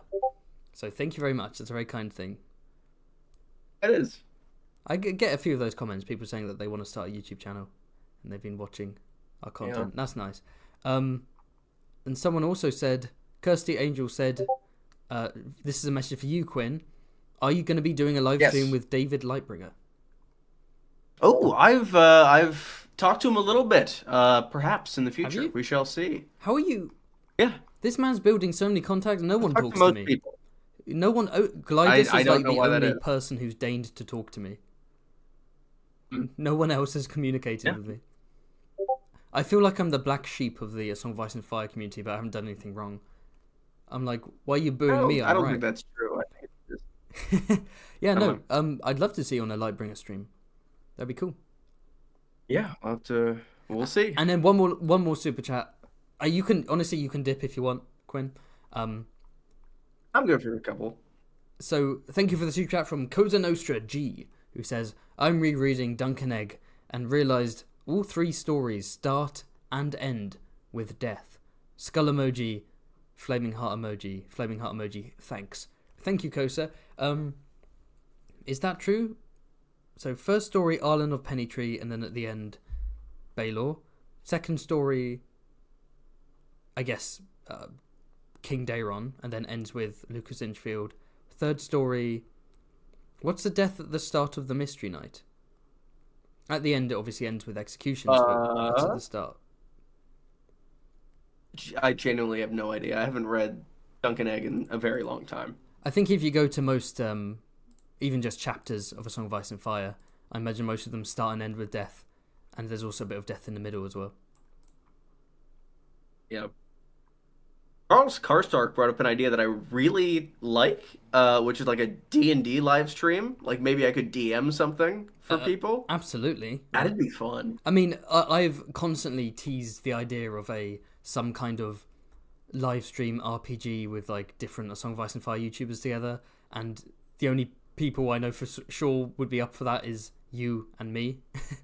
But like, yeah, that could be fun. And also, it doesn't have to be YouTubers. It could be just like, it would be fun for you to just do like maybe D&D live streams with your mates, IRL. That's true. And and again, we'd have to meet more. At some point, I really want to do a Song of Ice and Fire RPG. Whether it's like that would be fun. Whether it's a one shot or like a mini campaign, but I'd want that to be like a Song of Ice and Fire YouTubers. I'm planning on doing some practice one shots for the A Song of Ice and Fire tabletop RPG for my patrons on Discord. But like, I would love to do YouTube ones with like you, Quinn, and who knows, maybe Glidus, maybe some others, Alt Shift X, you know. Out of curiosity, how familiar are you with like D&D? I think we've talked about this before, but I forget. I played D&D at university. I was a dark elf rogue called Nero who ended up becoming an emperor. He became Emperor Nero the First. Oh, wow. Now, if that's not nominative determinism, I don't know what is. He died and was replaced by his adopted son / lover, Nero the Second, who owned a horse called Nero the Third. Sure. So yeah, I did. I played a couple of games of D&D. I think I've actually done more. I've done more A Song of Ice and Fire RPG and more Call of Cthulhu RPG more than Mm. like Oh yeah, you mentioned that. fifth edition D&D, which is weird. I almost got to Yeah. play in a Mutants and Masterminds campaign in my second year of uni, but that fell through. But I designed a whole superhero and everything. Anyway, I'm getting distracted. Anyway. Oh, Carl Karsnark says, I'm sure In Deep Geek would bring his cowl out of retirement for a Ooh. proper D&D stream. I think Robert from, Carl, if you could put that together, that'd be fantastic. Robert I've not from- ever talked to Indie Geek. yeah, In Deep Geek sounds like he would be fantastic for D&D. Be awesome. Just the voice alone. Yeah, honestly, yeah. Carl, if you can like pull some strings, you know, I'm on Twitter and Discord. Quinn is on Twitter and Discord. So if any other Song of Ice and Fire YouTubers want to like team up and do some stuff, then yeah, Cole seems to know everyone. So I might start reaching out to some folks, seeing what I can put together. That's he's a the good idea. contact guy. He knows everyone. I'm the leech.